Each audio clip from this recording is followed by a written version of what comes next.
Jean-Nicolas Heurtevin pour Fréquin, qui va nous parler de tout ce qui est technologie, véhicules, choix des véhicules. Je vous laisse la main. Bonjour à tous. Donc, merci déjà de nous laisser la main sur ce webinaire. Vous m'entendez tous, c'est bon? Il n'y a pas de souci de micro? C'est bien. Bon, parfait. Merci. Donc, je suis Jean-Nicolas Hortevin, chef de projet Fréquin Business Solutions, qui est l'entité conseil du groupe, qui vous accompagne justement sur les sujets sensibles, justement sur la partie accompagnement et vraiment sur des transitions complexes.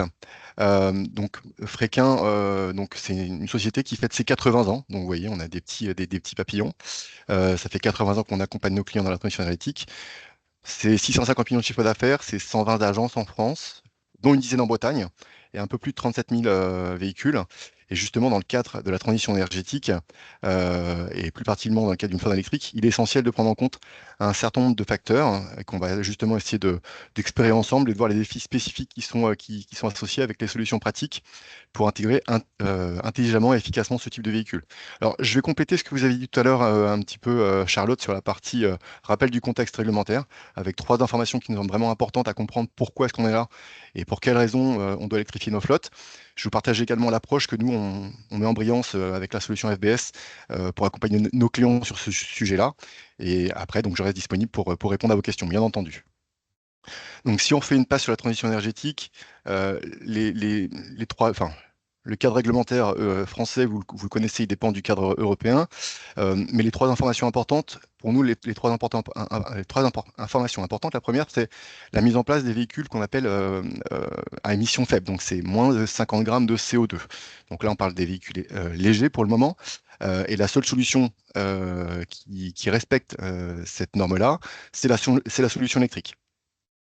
La deuxième, ça concerne les obligations de verdissement pour les entreprises dont l'ensemble du parc comptabilise plus de 100 véhicules.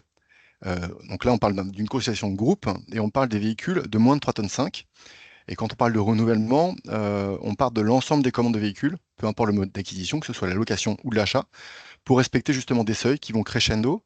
Le premier seuil à avoir en tête, donc c'est 20% de verdissement, donc 20% de véhicules propres pour la flotte, pour votre flotte pour 2024, et qui va devoir arriver à 70% en 2030. Donc 2030, je vais un petit peu recouper ce que vous avez dit tout à l'heure, Charlotte, et Brune également, sur les obligations des constructeurs. En fait, pourquoi 2030? Parce qu'il y a deux ambitions.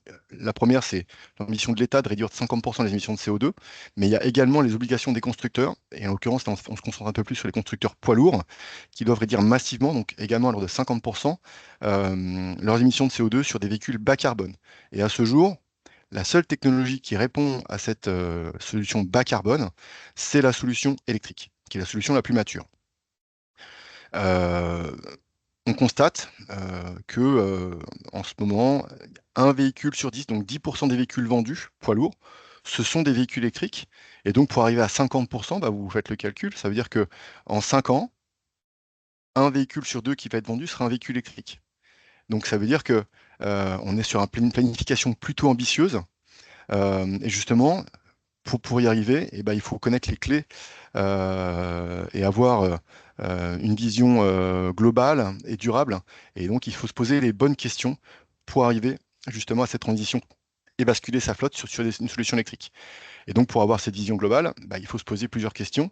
Et donc, bah, forcément, c'est les sujets qui ont été abordés. Donc, il y a l'approche environnementale, bien entendu, le cadre réglementaire, en l'occurrence la partie CSRD qu'on va un petit peu détailler, la partie opérationnelle qui est quand même le cœur de la navette, économique, parce que quel va être l'impact sur mon bilanciel, et humaine avec la partie opération et les conducteurs. Donc forcément, bah, il faut que je me pose quelques questions. Bah, quel type de tournée, par quel type de tournée on va commencer? Comment je vais pouvoir sécuriser mon activité avec cette nouvelle énergie? Est-ce que toutes les activités sont électrocompatibles? Euh, je vous dirais oui, mais il faut vérifier les cas d'usage. Et qu'est-ce que je gagne à faire cela avant d'être obligé et avant d'avoir des pénalités si je ne respecte pas ces contraintes de verdissement? Et donc, pour avoir la bonne compréhension, il faut se poser des questions importantes, les questions clés. Et justement, donc, je vais vous partager la méthode que FBS, donc la solution qu'on conseille, applique et qui fait ses preuves au quotidien dans l'accompagnement qu'on peut réaliser. Donc la première, on va se concentrer sur trois informations clés, mais ça corrobore un peu ce qui a été dit par Brune et par Raoul tout à l'heure. C'est analyser et évaluer les usages de son activité. Ça, c'est la cartographie, c'est la photo d'entrée. En second, je vais devoir identifier les bons véhicules avec la bonne tournée. Euh, on va partir sur une autonomie moyenne de 200 km par jour, peu importe si on est sur du véhicule utilitaire ou du véhicule poids lourd, mais de manière très macro, c'est la référence qu'on va avoir en tête, même si les technologies évoluent. Et bien entendu, je vais devoir déployer ma feuille de route et faire ma bascule efficacement pour basculer mon parc en véhicule électrique. Donc le premier item, je vais devoir analyser les besoins de ma flotte. Donc ça va commencer par comprendre les véhicules que j'ai actuellement en parc. L'usage que je vais avoir un véhicule à poids lourd va être différent d'un véhicule utilitaire, les roulages également, et les itinéraires également. Donc il faut que j'utilise les besoins spécifiques en termes d'autonomie, leur performance. On a parlé tout à l'heure de la charge utile, qui est quand même un critère important en fonction des activités que vous pouvez avoir, et la capacité à limiter l'impact que ça va avoir au quotidien sur les opérations que je réalise. Et donc pour ça, il faut que je puisse déterminer les types de trajets. En l'occurrence, si on est sur une solution électrique, on va être sur de l'urbain ou de l'interurbain, et je vais devoir pouvoir mesurer la fréquence des trajets et les charges transportées. Donc ça veut dire que je dois pouvoir évaluer une distance moyenne et maximale qui doit être parcourue sur un cycle minimum hebdomadaire pour voir s'il n'y a pas des pics d'activité et si en effet je peux transposer un véhicule thermique sur une solution électrique. Donc pour ce faire, je vais dans un premier temps faire un panorama des solutions, rechercher et en tout cas identifier les véhicules électriques qui sont disponibles sur le marché. Alors, bonne nouvelle sur la partie véhicules utilitaires, on a des autonomies qui sont grandissantes. On peut atteindre 400 km d'autonomie. Sur les véhicules poids lourds, en fonction des configurations et des packs batteries qu'on peut mettre, on est également sur cette même approche. Et d'une manière générale, je vais devoir comparer l'autonomie des véhicules, justement, prendre en considération les temps de recharge, parce que ça a un impact sur mes opérations. Et je vais justement devoir mesurer les différents systèmes de performance qui sont mis en place, de telle manière à prendre en considération, bien entendu, la charge utile, l'autonomie, pour conserver la performance opérationnelle que je dois. Et pour ce faire, il y a un point important justement dans cette photo de parc, donc on l'a évoqué tout à l'heure, c'est le TCO. Alors le TCO, on y met un petit peu ce qu'on veut dedans, mais pour nous, c'est vraiment, dans le cadre de la transition énergétique, c'est vraiment la nouvelle pierre angulaire, c'est vraiment la nouvelle référence à prendre en considération, et dans lequel on va prendre tout un tas d'informations. Donc en fonction, on met la granularité qu'on veut dedans, euh, euh, mais l'objectif, c'est de prendre les coûts de détention, peu importe que ce soit de l'achat ou de la location, donc on va prendre le loyer, et les coûts d'avitaillement, donc l'énergie. Et potentiellement les subventions qui existent. Donc, je tiens juste à apporter une précision par rapport à ce qui est dit tout à l'heure par Prune. Pardon. Il y a un premier volet de l'ADEME qui a été mis en place justement avec un appel à projet pour les PME qui comporte jusqu'à 250 salariés et qui ont un chiffre d'affaires inférieur à 50 millions d'euros. Donc là, on est sur un AAP de 20 millions d'euros dont la clôture arrive fin août. Et donc, il y a un deuxième volet qui va rentrer en compte donc pour les 110 millions restants. Mais ça, en l'occurrence, c'est à prendre en considération justement dans cette approche-là d'électromobilité, car on est sur des coûts qui sont importants. Et vous avez également le bonus écologique qui, d'après les informations qu'on a, devrait être prolongé avec une baisse à venir, mais ça va avoir un véritable impact sur les critères de choix que vous allez avoir sur les véhicules. En complément de cette approche TCO, je vous partage une étude croisée qu'on a pu faire entre le thermique et l'électrique sur différentes typologies, donc en l'occurrence des véhicules utilitaires jusqu'aux véhicules poids lourds. Et en fonction des cas d'usage, on constate que pour les véhicules utilitaires, le TCO est à l'avantage électrique depuis l'année passée. Pour cette année, normalement, on devrait être à l'équilibre pour les véhicules de moins de 7,5 tonnes. Et pour être en phase avec ce que disent les constructeurs, à partir de 2028, on devrait être sur les porteurs. Et 2029, sur les tracteurs. Donc vraiment pour être dans la feuille de route et dans l'accompagnement sur la partie TCO, pour avoir un peu de visibilité sur l'avenir. Et quand on fait justement, quand on a fait cette photo de parc, et ben, on va devoir identifier les véhicules éligibles. Et pour ce faire, et ben, la première étape, c'est mettre en place une grille de scoring, justement, sur laquelle on va croiser l'ensemble des données de nos véhicules.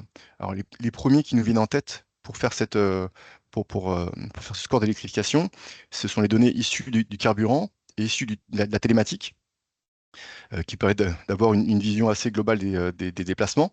Mais il faut aussi qu'on puisse recroiser les données métiers en fonction des livraisons, en fonction des dépôts sur lesquels ils opèrent, le temps de déchargement, voir si, le cas échéant, sur les dépôts, il existe des solutions de recharge ou si elles sont à venir, pour justement s'assurer de la faisabilité et de la transposabilité à terme.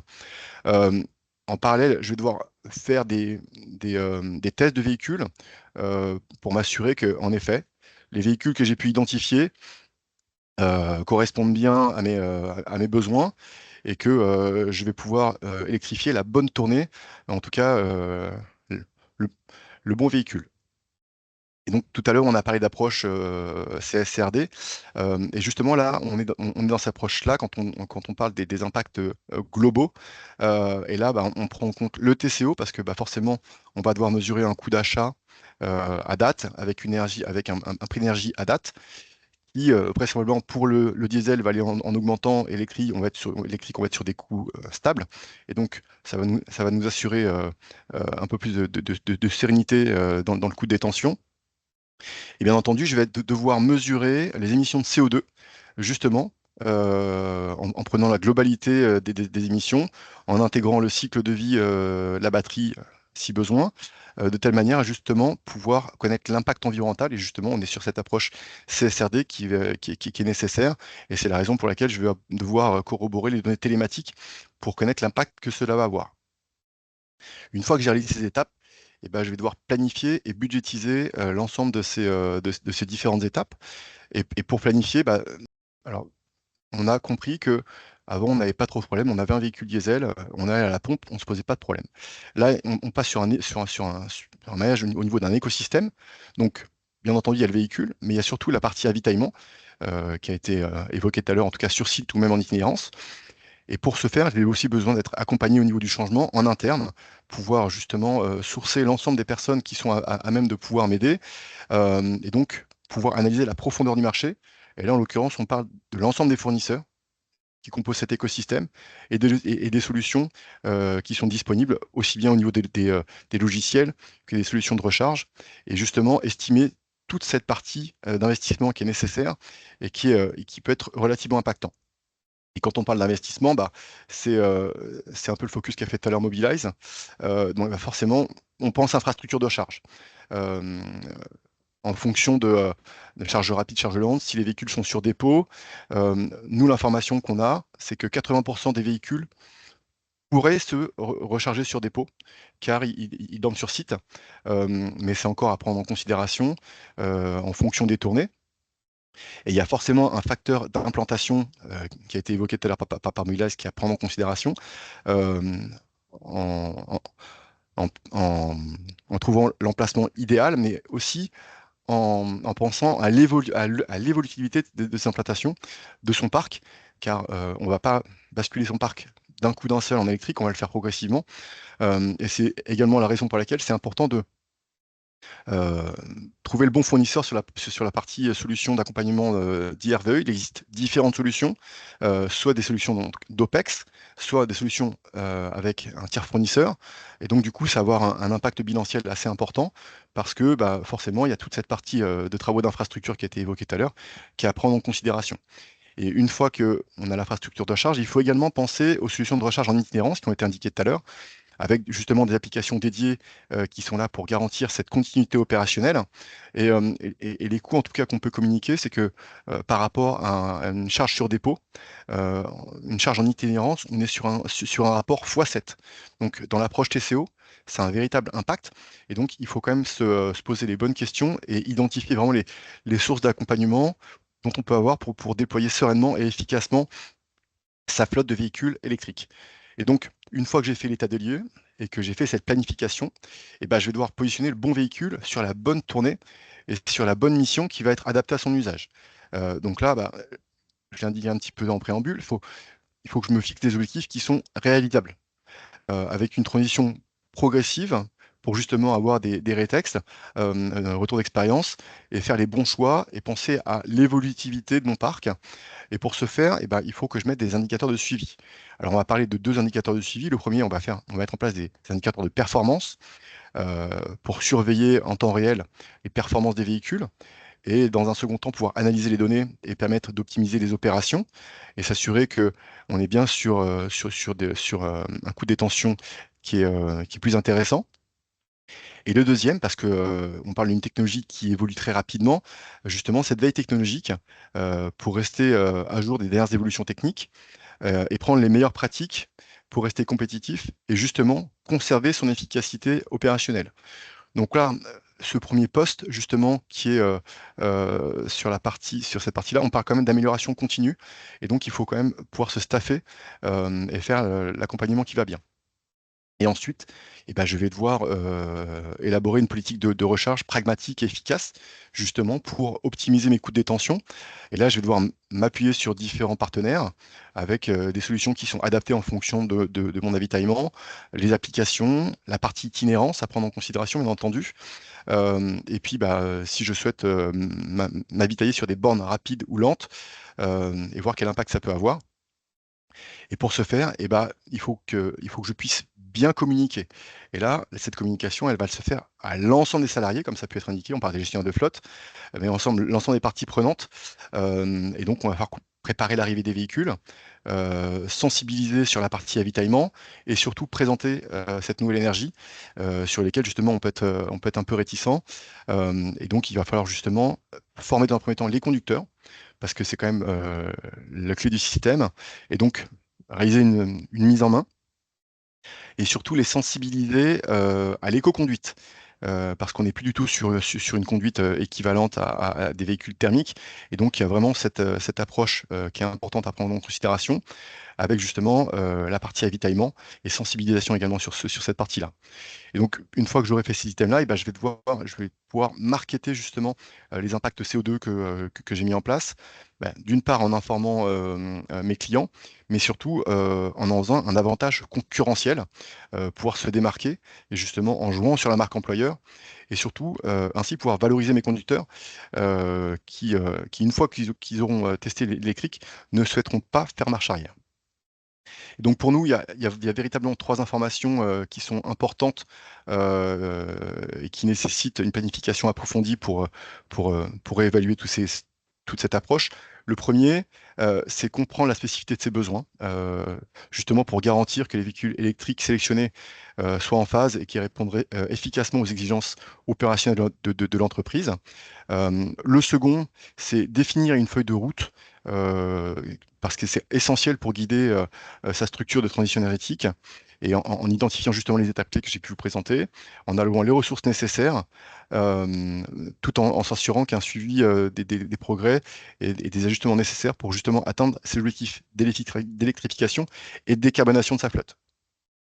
Et pour finir, eh ben, on l'a dit, c'est former et sensibiliser l'ensemble des acteurs parce qu'il faut que tout le monde soit en phase avec l'adoption de cette nouvelle technologie pour améliorer justement l'efficacité opérationnelle et aussi la formation des conducteurs pour justement optimiser cette utilisation et sensibiliser l'ensemble des personnes, justement, y compris les gestionnaires et les équipes qui sont en soutien pour créer justement une compréhension globale et bien comprendre les objectifs de ces avantages.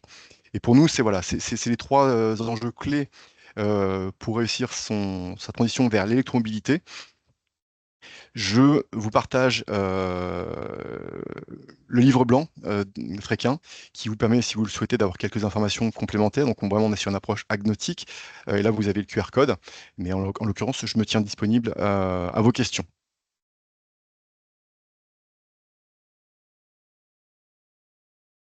Merci beaucoup, Jean-Nicolas, pour cette présentation.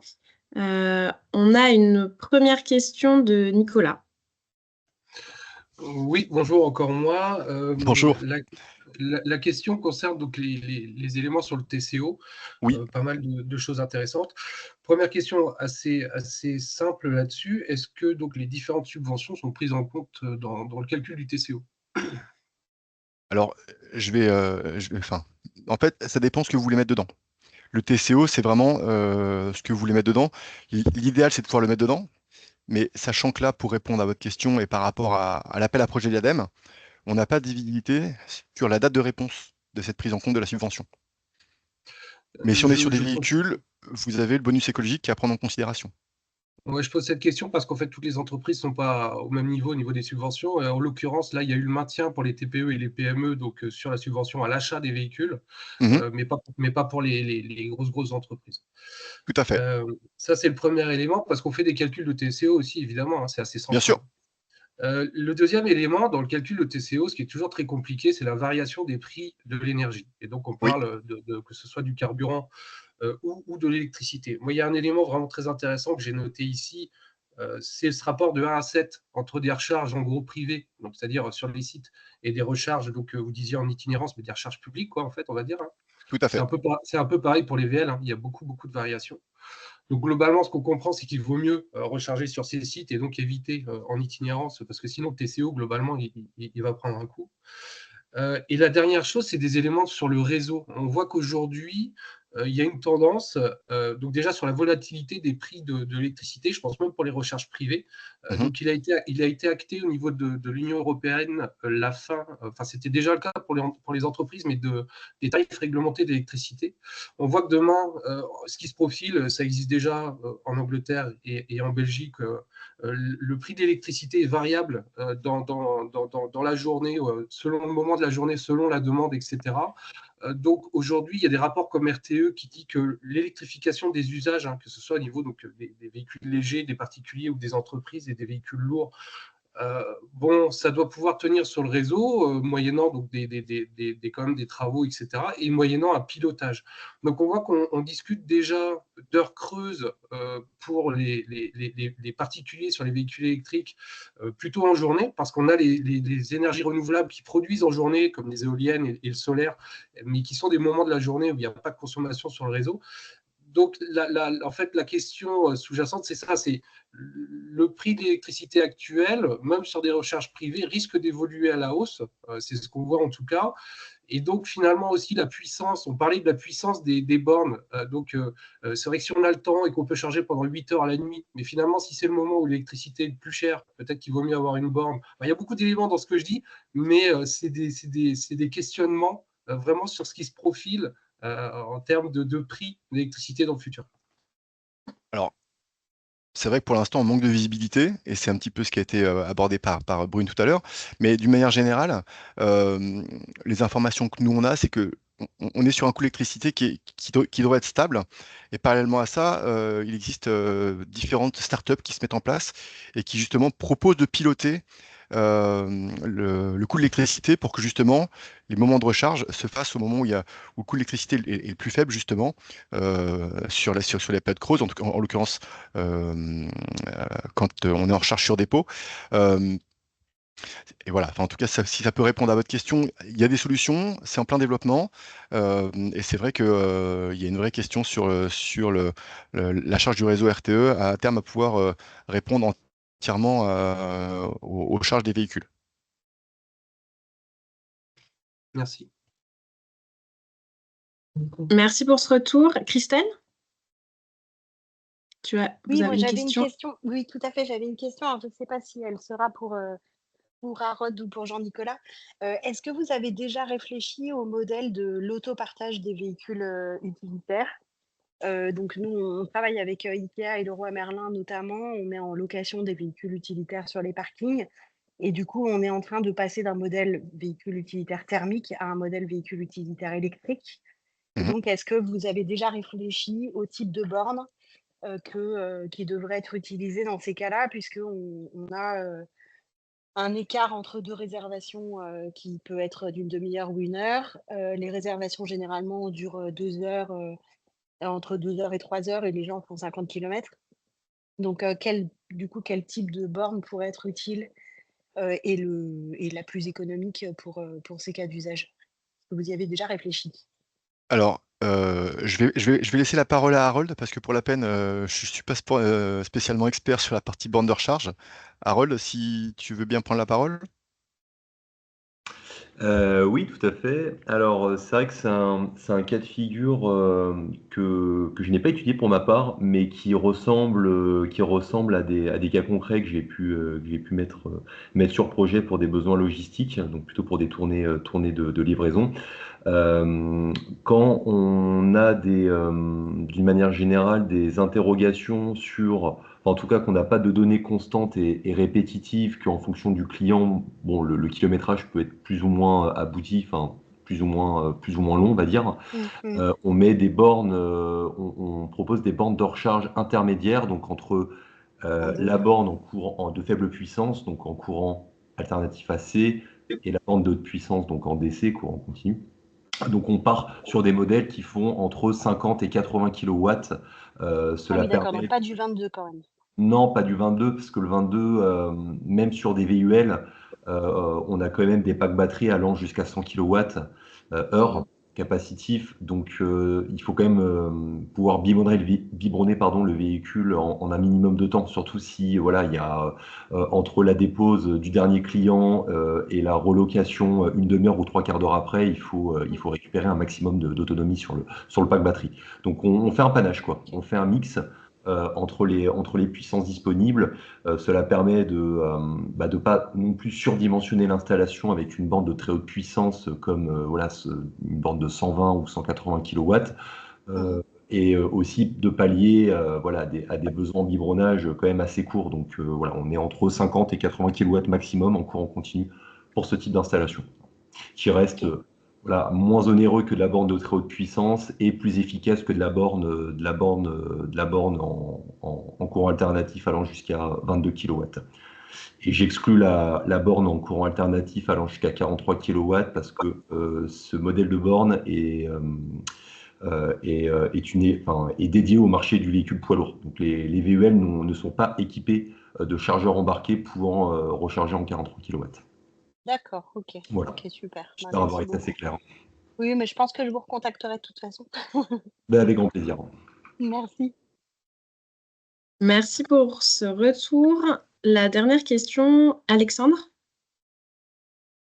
Oui, j'aurais voulu entendre Fréquin sur la tendance qu'on ressent actuellement de pas mal de transporteurs routiers qui se tourneraient vers plus de la location de leurs véhicules lourds décarbonés plutôt que de l'achat pour justement lever les incertitudes qu'il peut y avoir sur la décarbonation actuelle et faire la transition quelque part jusqu'à ce que le marché se stabilise des poids lourds. Est-ce que vous constatez ça aussi dans votre quotidien, à savoir qu'ils vont plus se tourner vers des loueurs de véhicules comme vous, plutôt que d'aller vers l'achat directement de véhicules électriques?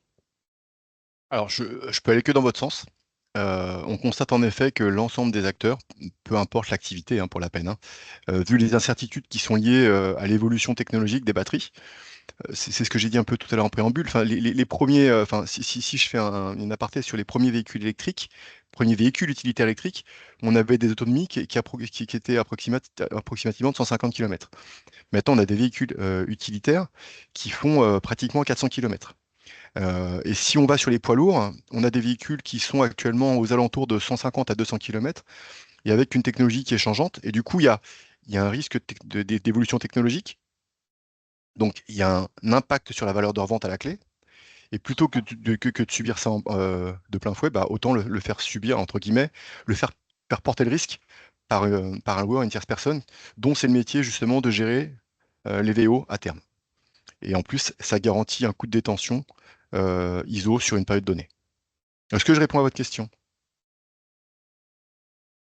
Oui, oui, oui, c'est exactement ça, parce que c'est une des difficultés qu'il y a quand on regarde l'achat d'un véhicule électrique, c'est que derrière, il y a quand même, à l'intérieur de ce véhicule électrique, il y a la batterie qui a une durée de vie assez limitée, qu'on sait que quand on va revendre le véhicule, cette partie du véhicule n'est plus vendable, en tout cas pas à une valeur d'usage. Et donc, c'est pour ça qu'on constate effectivement qu'il y a de plus en plus de transporteurs qui se tournent vers ce modèle locatif, quoi. Mais vous, est-ce que vous êtes en capacité est-ce que vous avez défini un modèle qui est compétitif pour les entreprises? Et est-ce que ça vous paraît pérenne ou pas? Alors, la problématique, c'est qu'on est sur des CAPEX encore qui sont, enfin, donc des montants d'investissement qui sont encore assez conséquents sur les véhicules électriques. Parce que bah, justement, c'est les obligations des constructeurs de vendre des véhicules bas carbone, en tout cas des véhicules électriques, à horizon 2030. Mais pour l'instant, il n'y a pas d'obligation pour les sociétés de respecter cet engagement-là. Ce qui fait qu'il y a un double étau. Donc les constructeurs, eux, ils ont CAF pour les poids lourds, ils ont Vecto pour les véhicules légers. Mais derrière, même s'il y a cette obligation de renouvellement, en tout cas pour les véhicules légers, pour les poids lourds, il n'y a pas de cadre actuellement et il n'y a pas de pénalité à la clé. Donc, on se rend compte que la plupart des sociétés vont pas se dire je vais électrifier massivement ma flotte, parce que comme j'ai indiqué, on est sur des coûts qui sont relativement importants. Un CAPEX d'un véhicule électrique versus un véhicule thermique, pour l'instant on est à x4. Et donc si on a juste cette approche coût de détention, enfin en tout cas investissement, forcément, en bas de page, ça fait beaucoup. Après, si on est justement sur cette approche TCO avec un coût du gasoil qui est grandissant et un coût de l'électrique, en tout cas sur site, qui est relativement intéressant, actuellement, on constate une variation qui est en fonction des usages de 15% par rapport à un coût de détention entre un thermique et un diesel. Mais on sait que dans le transport, les marges sont très fines et 15%, c'est quand même encore important. Mais en fonction des activités, il y en a qui prennent le pas. Et il y a certaines majeures du transport, DB Schenker pour ne pas le noter, qui ont pris le pas d'électrifier massivement leur flotte, mais parce qu'on parle d'une majeure avec des accompagnements nécessaires à la clé et qui répondent aux appels à projets et qui peuvent bénéficier d'aide. Et ça, c'est vraiment l'une des clés qui vient compléter l'approche, justement, de pouvoir bénéficier des aides pour pouvoir basculer sa flotte vers l'électrique.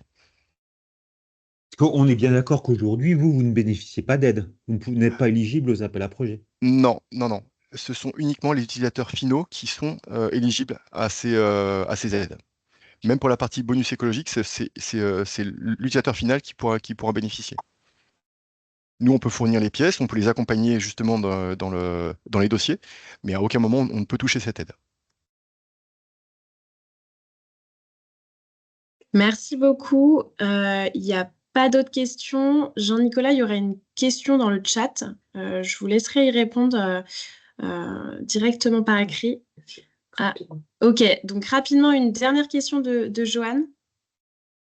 Oui, une question à Jean-Nicolas. Dans le livre blanc, vous indiquez que le pourcentage de véhicules renouvelés à horizon 2030 en faible émission serait de 70% pour les véhicules de 2 tonnes 6 à 3 tonnes 5.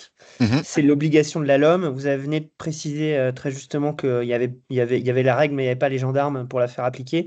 Tout à fait. Par rapport à ce que vous observez en termes de traction, notamment sur les véhicules de moins de 3 tonnes 5, aujourd'hui, est-ce que vous pensez qu'on sera à ces 70% ou on est plutôt sur un trend à 35-40?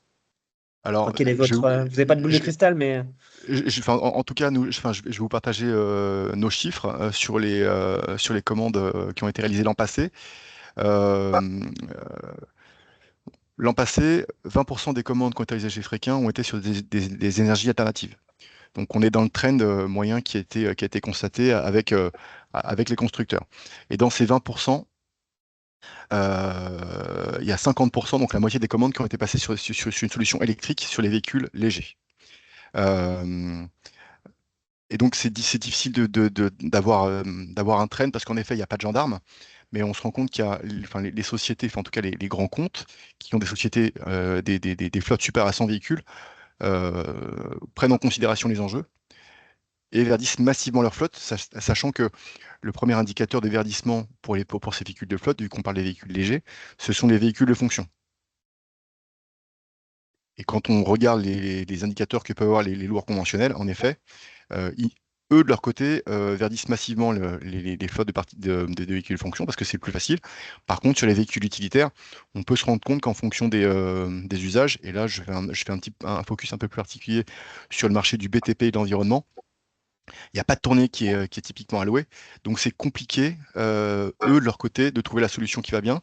Mais sur l'ensemble des autres marchés, en tout cas sur les marchés des collectivités, la grande distribution ou le retail, ils sont sur cette approche-là. Merci. Merci beaucoup. S'il y a d'autres questions, je vous laisserai les noter directement dans le chat pour que Alors, Jean-Nicolas puisse y répondre. je me permets, je vais juste répondre à Delphine par rapport à sa question. Euh, c'est une source interne, c'est une étude interne qu'on a menée. Je peux pas vous la partager parce qu'autrement je l'aurais indiqué dans la présentation. Mais très clairement, on a mené cette étude avec différents cabinets pour justement, et au niveau français et au niveau européen, pour s'assurer de ces éléments-là.